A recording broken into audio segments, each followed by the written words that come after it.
Okay, let's continue learning with the systems of linear equations here. When we have three variables, as you see in this first example, we have an x and a y and a z, and we have three equations. Typically, rule of thumb is if you have three equations and three variables, we can establish whether or not there is a solution, and if there is one, what it is. Okay, so first of all, we do have the learning objectives here. You can read through those. And we're going to jump right in with the first example here is, hey, we have this ordered triple, 3, negative 2, 1. Is it a solution to the system? Well, if you recall from when you've done smaller systems, maybe with just two variables, that a set or an ordered or a triple points is a solution to the system if it, when plugged into each of the equations, holds true. So what I'm going to do is I am going to make sure that when I plug in 3 for x, negative 2 for y, and 1 for z, that we get the answers indicated in this system. So first equation here, I'm just going to notate it with a 1. That one is equation 2. This one is equation 3. Okay. All right. Equation 1. 3 goes in for x. By the way, when we have an ordered triple, it's always alphabetical order. So x, y, z. So 3 plus a negative 2 for y plus the 1 for z. And the question is, does that in fact equal 2? It looks like it does equal 2. We are happy, right? Now we're going to check it with equation number 2. 6x minus 4y plus 5z. And we're checking, does that in fact equal 31 like they'd like? 18 plus 8 plus 5. 18 and 8 is 26, and 5 is 31, which is what we wanted it to equal. So that makes us happy as well. We have one more time to do this. Is 3, negative 2, 1, are they, rather, the ordered triple for the third equation? So does 5 times 3 plus 2 times negative 2 plus 2 times 1 in fact equal 13? 15 minus 4 plus 2, 11 plus 2, that does equal 13. So all three of them equaled the values that they should equal. Well, we like it. So the answer is yes, right? Like yes, 3, negative 2, 1 is a solution to the system. Now, some people really like to have a visual of what's going on here. When you had equations and you had x's and y's, we graphed them on coordinate planes, right? We had an x-axis and a y-axis, right? But it was a two-dimensional plane, right? It was on a flat piece of paper. Well, when we have three variables, the graph is on a three-dimensional plane like you see here. Well, each one of these have been graphed.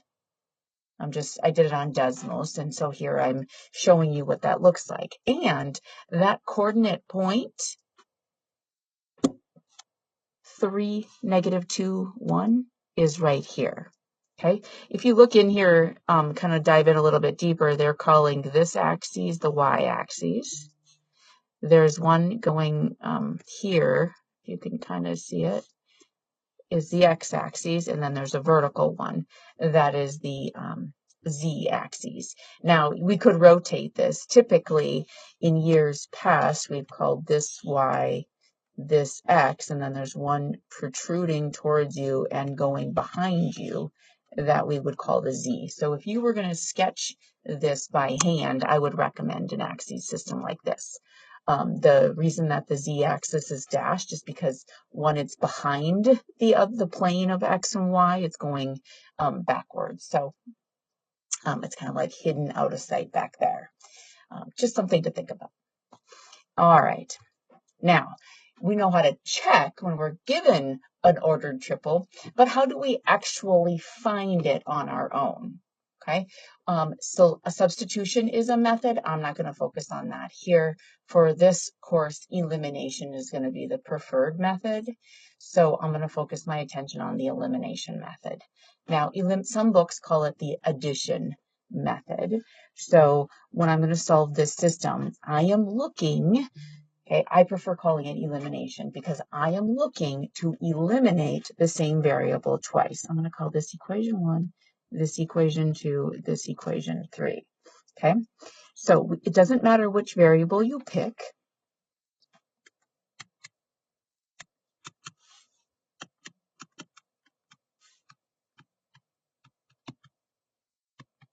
You pick that variable.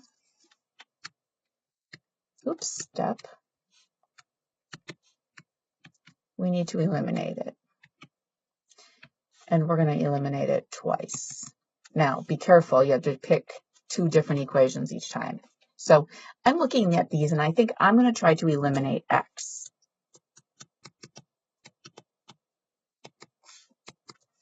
Okay. Now, if I use equation 1 as it sits and equation 2 as it sits, now I get to explain why some people prefer to call it the addition method.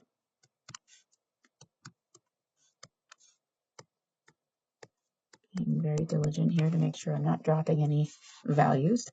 Okay, some people prefer to call it the addition method because we're adding the 2 equations together. So x's are gone.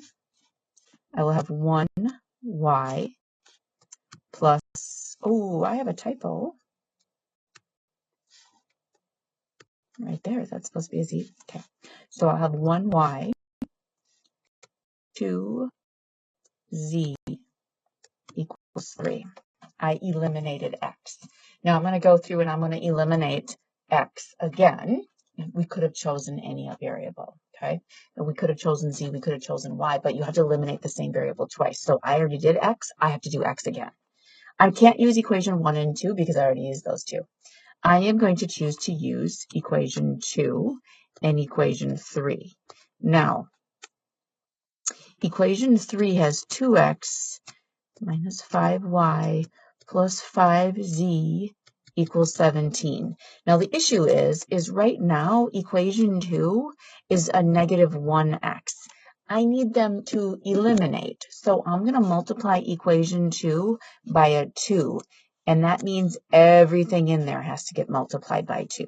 So it'd be a negative 2x plus 6y minus 2z equals negative 12. Everything in that line, everything in that row got multiplied by 2. And now the reason it's called the addition method by some people is because we're going to add. X's are gone. 1y plus 3z equals 5. Okay. Now, if you take a peek at the 2 equations that remain, we have 2 equations that both have x eliminated. Okay. I'm going to use those 2 equations. Get to be sneaky now. I had an equation 1, a 2, and a 3. I'm going to call this one equation 4 and this one equation 5. And I'm going to, now that I've eliminated x twice and x is gone, I'm going to eliminate another variable. So this time, I'm going to use these 2, and I'm going to eliminate y. Okay. So I have equation 4 and equation 5. And I'm going to multiply one of them by a negative 1. Okay. So 4 will turn into negative 1y minus 2z equals negative 3. Equation 5 I'm not changing. Y plus 3z equals 5.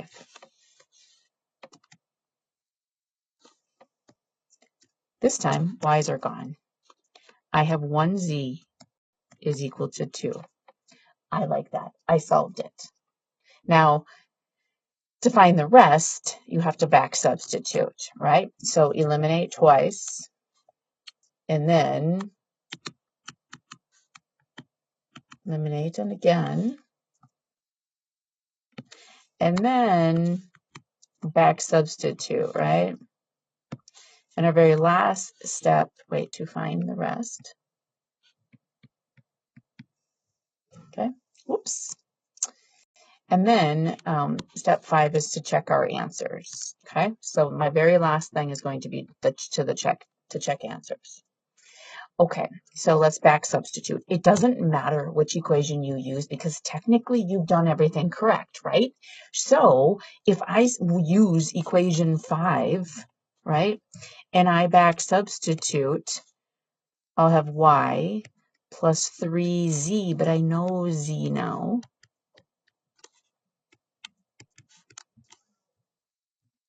So y plus 6 equals 5. Oh, hey, y is -1. Okay, now I'm going to back substitute again. Okay, I'm going to go all the way back to equation 1 now. Okay, this is me back substituting, back sub, and I'm back subbing again.